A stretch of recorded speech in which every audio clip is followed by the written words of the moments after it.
La Guagro presenta Voz Universitaria.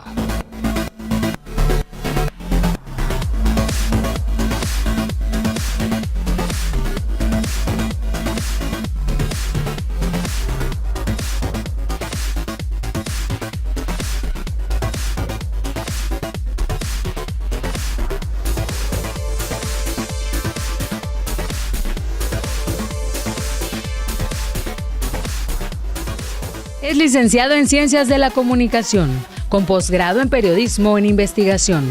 Ejerce el periodismo desde 1989 y ha laborado en medios impresos, radio e internet.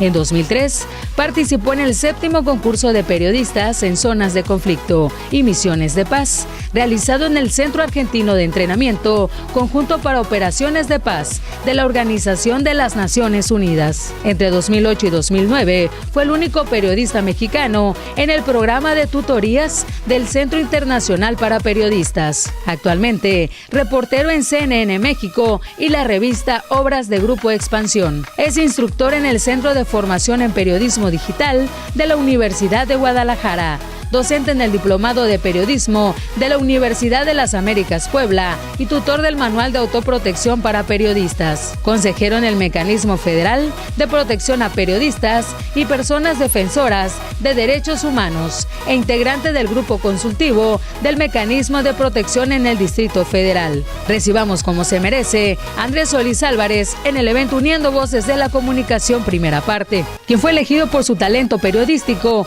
para impartir la ponencia Autoprotección y Cobertura Segura.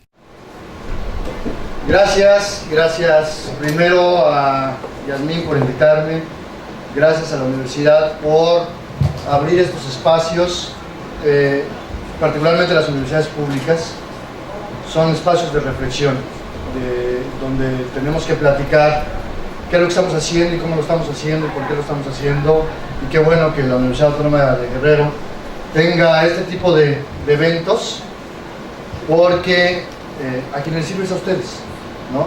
Para que desde este momento vayan entendiendo realmente qué es lo que pasa afuera, ¿no?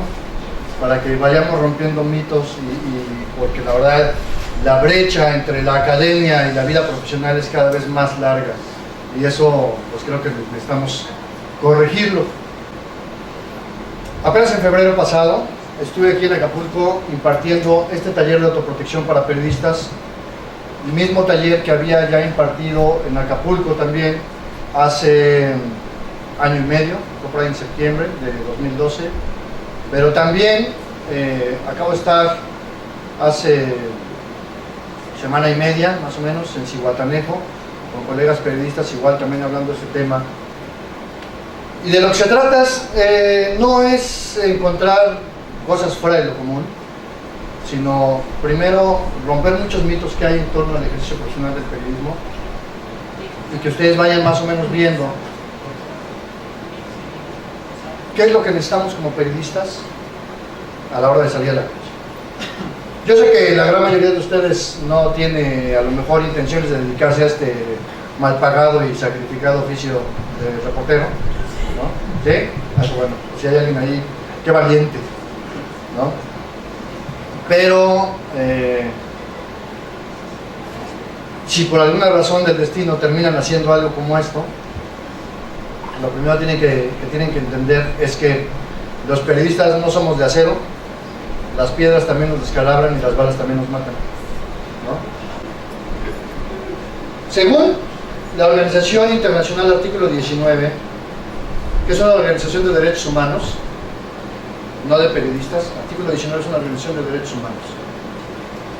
Dice que en el estado de Guerrero, el año pasado, se cometieron 18 agresiones contra periodistas y medios de comunicación. Eso dice artículo 19. Yo no creo que hayan sido tan poquitos. La verdad es que fueron más. El problema es que no todo se documenta.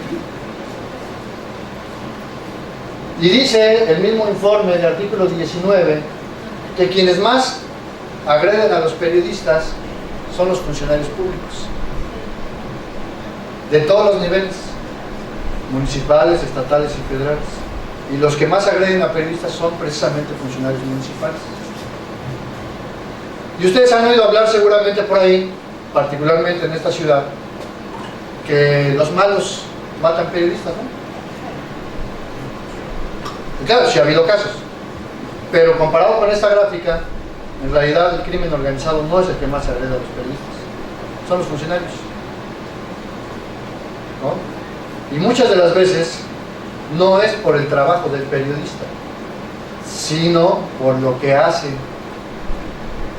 el periodista. Porque si yo me paso el alto, en cualquier ciudad del mundo, la policía tiene derecho y la obligación de poner una infracción, sea o no periodista, ¿no? Entonces necesitamos romper esa parte de que los periodistas pueden hacer lo que quieran. No, no es cierto, no pueden hacer lo que quieran, no tienen por qué hacer lo que quieran. Su chamba es informar, y si hacen una buena chamba de informar, entonces empiezan haciendo un periodismo más seguro.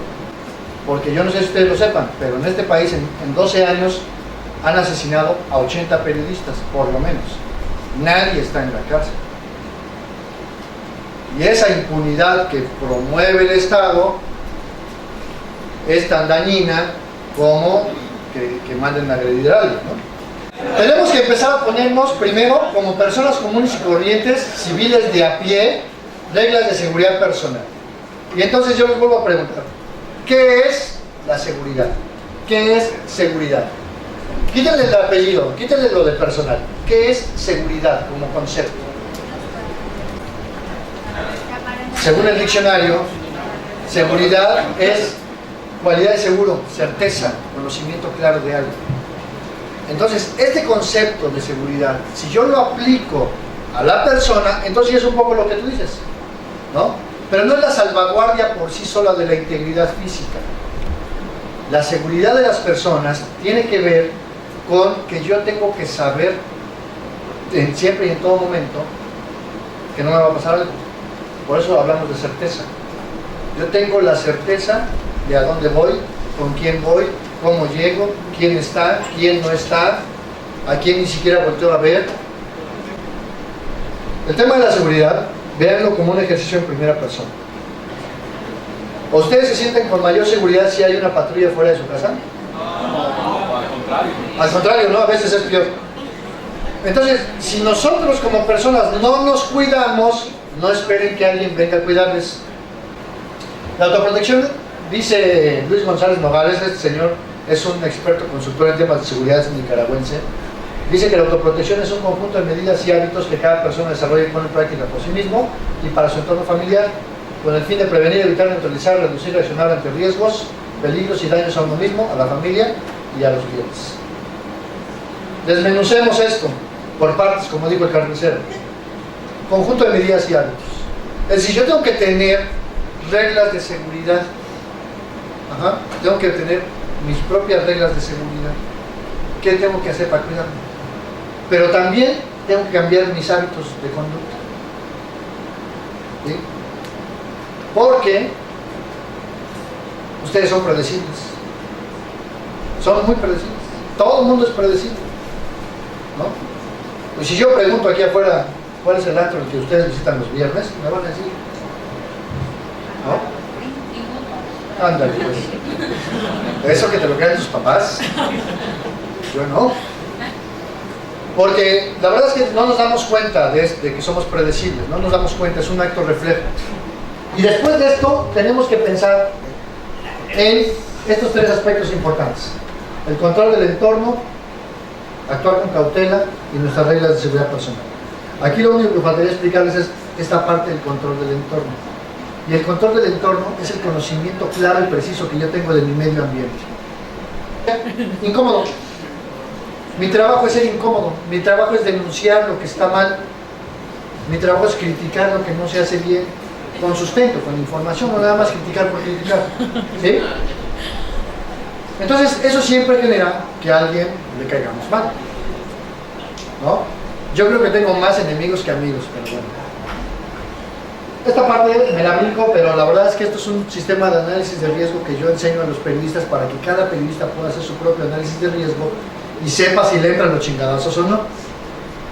Si quieren se los mando después, pero sí, la verdad es que ahorita a ustedes no les va a servir de mucho, pero sepan que cuando hacía la presentación, aquí en este videito tan coqueto que me tienes que echar una copia,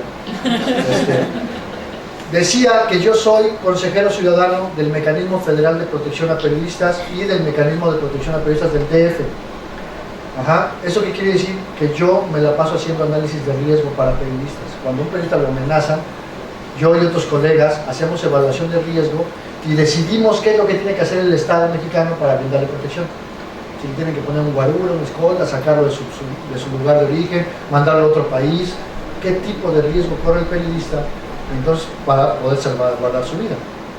Pues no es nada sencillo estar haciendo análisis de riesgo, porque la vida de otras personas depende de mis decisiones. Entonces, si yo no sé hacer un buen análisis de riesgo, yo puedo contribuir a que esta persona esté en una situación de mayor vulnerabilidad. Por eso yo le enseño a los periodistas este mecanismo, para que cada periodista pueda hacer su propia evaluación de riesgo, y eso me aligera la chamba a mí, porque además yo no cobro un centavo por eso, ¿no? Como consejero ciudadano es de buena fe y voluntario, no me pagan ni 2 pesos, ni el café siquiera, pero existe, ¿no?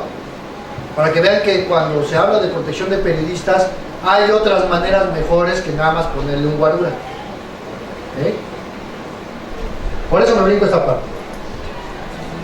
Pero lo importante es que ustedes empiecen a aprender algo que sí es real. Nunca hay que desdeñar ninguna amenaza. Cuando hacemos una cobertura de alto riesgo y alguien nos habla para decirnos te voy a matar, hay que tomarla como serio, no como una broma. Es preferible descartar que resultó que sí era efectivo, ¿no? Hay que recurrir de inmediato a nuestras redes de seguridad, a nuestros contactos, ¿sí? Alguien siempre tiene que saber qué hacer, porque si un periodista tiene que hacer una cobertura de un lugar a otro, siempre le decimos que se vaya reportando cada determinado tiempo, porque en el momento en que no se reporta, a partir de ahí buscamos, y no desde que salió de su casa, ¿no? Hay que recurrir a organizaciones gremiales, organizaciones de derechos humanos, y aunque a veces desconfiamos de las autoridades, sí hay que analizar la pertinencia de iniciar una averiguación previa en contra de algún funcionario particularmente que agrede periodistas, porque los funcionarios, su cargo dura 3 años, 5 años, 6 años, no son eternos en ese cargo, y después de que terminan su encargo, si el delito no ha prescrito y hay una averiguación previa, al bote, ¿no? Y lo que hacemos como periodistas es el manejo de las fuentes de información, porque hay un periodista en Sonora, Alfredo Jiménez, que un día le dijo a una compañera de asiento en la redacción de su periódico, eran como las 10 de la noche, le dijo, ahorita vengo, voy a ir a entrevistar a una fuente secreta que me va a dar información sobre el narco. Eso fue hace 10 años y no ha regresado, porque nunca dijo a dónde iba, ni con quién iba, ni a quién iba a entrevistar, y encima de todo acepta reunirse con quién sabe quién en una zona inhabitada de Hermosillo, y no tomó las medidas de precaución suficientes, y hace 10 años desapareció y nadie sabe nada, y no sabemos si está vivo, si está muerto o qué pasó, ¿no? O como pasó con el caso de Regina Martínez, corresponsal de Proceso en Veracruz, que asesinaron también hace un par de años. Bueno, antes de que la mataran, se habían metido 2 veces a su casa y nunca dijo nada. Es más, nos enteramos de que se habían metido a su casa 2 veces después de que la mataron. ¿Qué hubiera pasado si desde el primer momento que alguien se mete a su casa, ella hubiera actuado? Posiblemente. Incluso leí un reportaje grande sobre ella en la revista Proceso, que ella sabía que la iban a matar. A Proceso no le creas.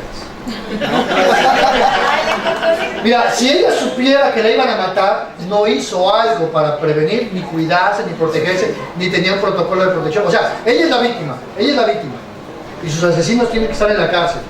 Ella no es culpable de su asesinato, pero sí podemos pensar qué dejó de hacer para ponerse en una situación de vulnerabilidad. No hubo análisis de riesgo, no hubo evaluación de los daños, no hizo una evaluación de sus capacidades y demás. O sea, esas cosas funcionan. El saber que me van a... Mira, soy periodista, yo sé que alguien me va a querer matar eventualmente, en algún momento, ¿no? Y yo no llevo el conteo de muertos. O sea, cuando hacemos cobertura de narcotráfico, es de lo que les decía hace rato.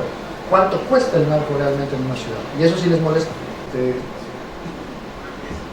Termino yo siempre esta charla con mis colegas periodistas, y qué bueno, insisto, que tengamos la oportunidad de hacerlo en un espacio como la Universidad Autónoma de Guerrero, para que podamos ir cambiando un poquito la manera en cómo hacemos este trabajo de manera profesional, ¿no?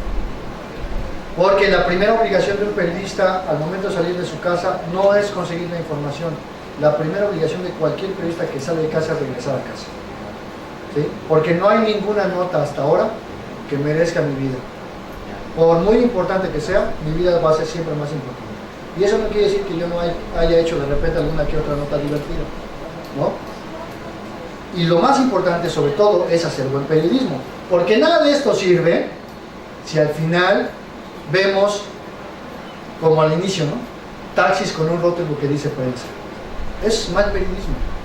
Esas son malas personas, son personas corruptas, ¿no? O que mienten, o que falsean, o que manipulan la información, o que extorsionan al funcionario. Mira, yo te sé tal cosa, si no te caes con una luz, lo voy a publicar, ¿no?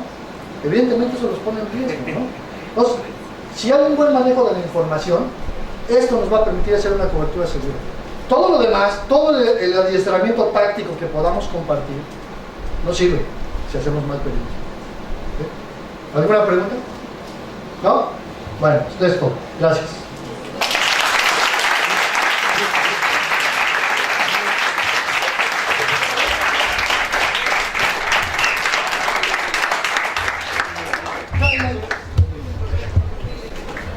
La Universidad Autónoma de Guerrero otorga el presente reconocimiento a Andrés Solís Álvarez por su destacada participación como ponente en el encuentro Uniendo Voces de la Comunicación, primera parte. Gracias por estar con nosotros, por los universitarios. Gracias. Un aplauso para él. Periodista y profesor universitario, nacido en Ciudad del Este, Paraguay. Actualmente es coordinador de la licenciatura en periodismo del Centro Universitario de la Ciénega de la Universidad de Guadalajara. Licenciado en Ciencias de la Comunicación, maestro en Ciencias Sociales, con especialidad en Comunicación y Cultura. Doctor en Ciencias Sociales, con especialidad en Sociología. Periodista especializado en Economía, redactor de noticias y corrector. Conductor de programas radicales y columnista, conferencista, sinodal de exámenes de grado, de licenciatura y maestría. Ha sido becado por excelencia académica por los gobiernos de México y Paraguay. Fue becario del Consejo Nacional de Ciencia y Tecnología para realizar estudios de doctorado en un programa de competencia internacional. Actualmente realiza investigaciones sobre el periodismo en Internet y las transformaciones de las empresas periodísticas mediante la incorporación de nuevas tecnologías. Recibamos como se merece a Héctor Claudio Farina Ojeda en el evento Uniendo Voces de la Comunicación, primera parte, con la ponencia Periodismo en Internet. Yo no vengo a enseñarles mucho, yo vengo a compartirles ideas provocadoras, ideas de qué es aquello que está pasando en torno al periodismo por Internet y sobre todo ideas de qué podemos hacer en un momento que suena como a crisis y que suena como a una de las tres grandes transformaciones que ha tenido la humanidad después de la imprenta y después de la máquina de vapor y específicamente ahora con Internet. Y empiezo recordándoles una anécdota de un historiador británico llamado Thomas Carlyle, que en cierta ocasión estaba en una charla con un grupo de empresarios y estaban hablando de negocios hasta que uno de los hombres de negocios, que ya se había cansado de todo lo que decía Carlyle, le dijo: señor Carlyle, usted solamente tiene ideas, puras ideas, usted no tiene más que ideas. Carlyle, de una manera muy despreocupada, enfrentó a ese hombre de negocios y le dijo: ¿sabía usted que una vez hubo un hombre llamado Rousseau que escribió un libro que solamente tenía ideas, puras ideas, y que la segunda parte de ese libro fue encuadernada con la piel de los que se rieron de la primera?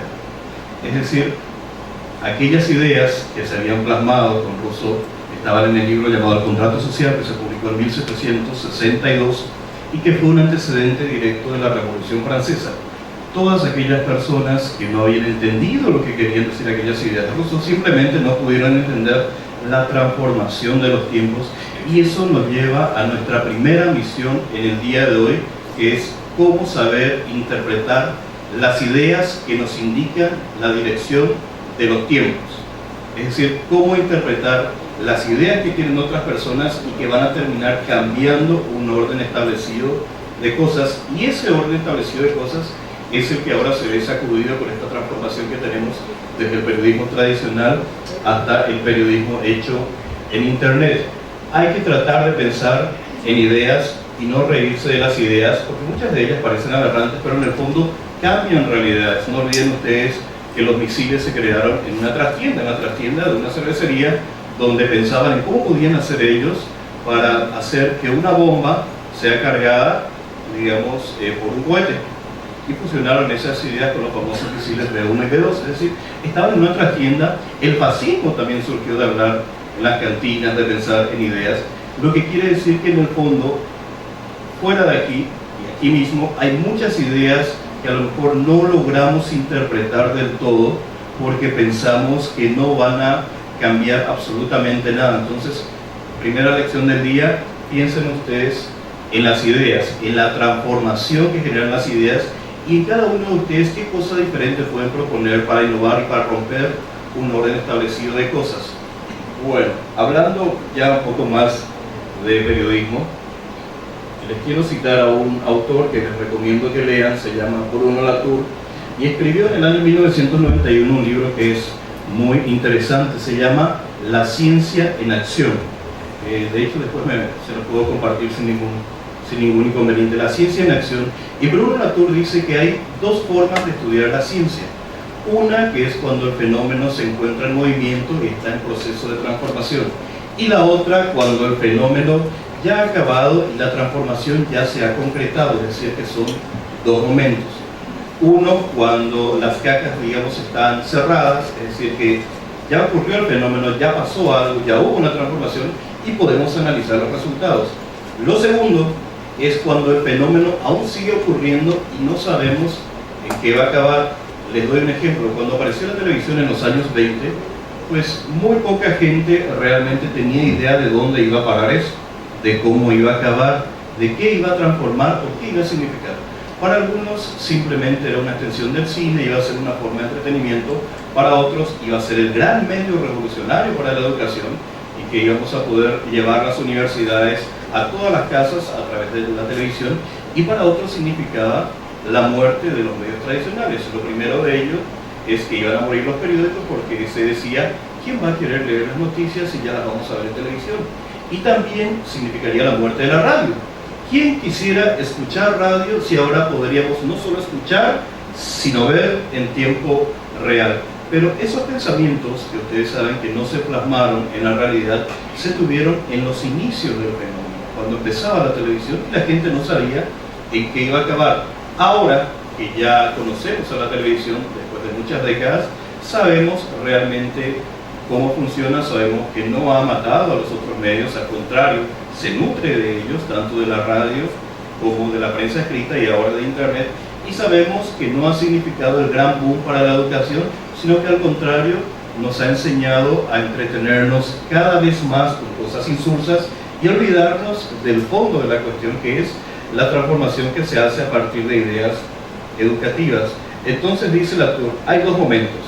El primero de ellos, cuando el fenómeno se está produciendo, cuando aparece una máquina y se está transformando algo, pero desde dentro del fenómeno no sabemos en qué va a acabar, no sabemos qué cambios va a generar. Podemos, claro, jugar a ser agoreros, podemos calcular incluso de manera científica trayectorias, pero no tenemos el fin de la película. Es como cuando ustedes están viendo una telenovela y en la mitad de la temporada se les ocurre que van a adivinar el resto. Pues del otro lado hay gente que escribe los guiones que se imagina que ustedes van a tratar de imaginarse el final y entonces se lo cambian a propósito, ¿no? Es decir, no pueden imaginarse el desenlace hasta que haya concluido. Y una vez que concluyó, sí pueden hacer un análisis ya más crítico y más histórico teniendo la película completa. Esto se lo digo porque para estudiar a la prensa en Internet como la tenemos hoy en día, no podemos hacer un estudio pensando que es un compartimiento ya cerrado, es decir, que es una caja cerrada y que todos los procesos ya han sido superados. Al contrario, es una transformación constante de todos los días y eso hace que nos lleve a los investigadores a tratar de interpretar pequeñas transiciones o a documentar pequeñas transiciones y pequeños cambios, pero aún estamos muy lejos de saber en qué va a acabar el periodismo en Internet. Y aquí analicen ustedes cómo se han dado las transformaciones. En el caso mexicano, el primer periódico en Internet fue La Jornada en el año 1995. En ese año, 1995, se masificó Internet en México y aparecieron la mayoría de los periódicos digitales. El primer periódico digital a nivel mundial había sido el San José Mercury, que se había publicado en el año 1994, es decir, apareció primero en Internet. Hubo toda una etapa en la cual los periódicos en Internet eran simplemente periódicos espejo, de ediciones espejo, es decir, que la única diferencia real que ofrecían a sus lectores era el soporte de una computadora, lo cual quiere decir podías leer la versión impresa en un periódico físico, impreso en papel, y podías leer la misma versión pero en un monitor, en una computadora. En aquel entonces, no como ahora en una tableta o en un teléfono inteligente, en aquel momento solamente en una computadora, pero la edición básicamente era la misma. Eso quiere decir que eran ediciones espejo. Lo único que realmente te cambiaba era el soporte. En el año 2000, es decir, 5 años después de la aparición de los primeros periódicos en Internet, aparecen las ediciones propias, es decir, los medios de comunicación se dieron cuenta de que Internet realmente representaba una transformación maravillosa, no solo para escribir y contar historias, sino para que la gente consuma esas historias. Y empezaron a atacar 3 factores fundamentales: la interactividad, la navegación y la hipermedialidad, es decir, el uso de hipermedias y de textos que hacían que nuestro lector vaya saltando de una noticia a otra. Estudié en la Universidad de Guadalajara, cogí una carrera de periodismo. Me pueden seguir en Facebook, en Twitter, vemos nuestras fotos y vemos si somos bellos o no. Muchas gracias. Gracias a todos por la asistencia. Y en este momento también la Universidad Autónoma de Guerrero otorga el presente reconocimiento a Héctor Claudio Farina Ojeda por su destacada participación como ponente en el encuentro Teniendo Voces de la Comunicación Primera Parte. Sabemos de todas las actividades que realizas, ese espacio que tienes para estar con los universitarios, una excelente oportunidad para aprender. Realmente el área de comunicación es muy extensa, son grandes ponentes, las personas que tienen la oportunidad de estar aquí, el tiempo no es desaprovechado sin duda. Hay que darle un fuerte aplauso y hay que darle las gracias a esta.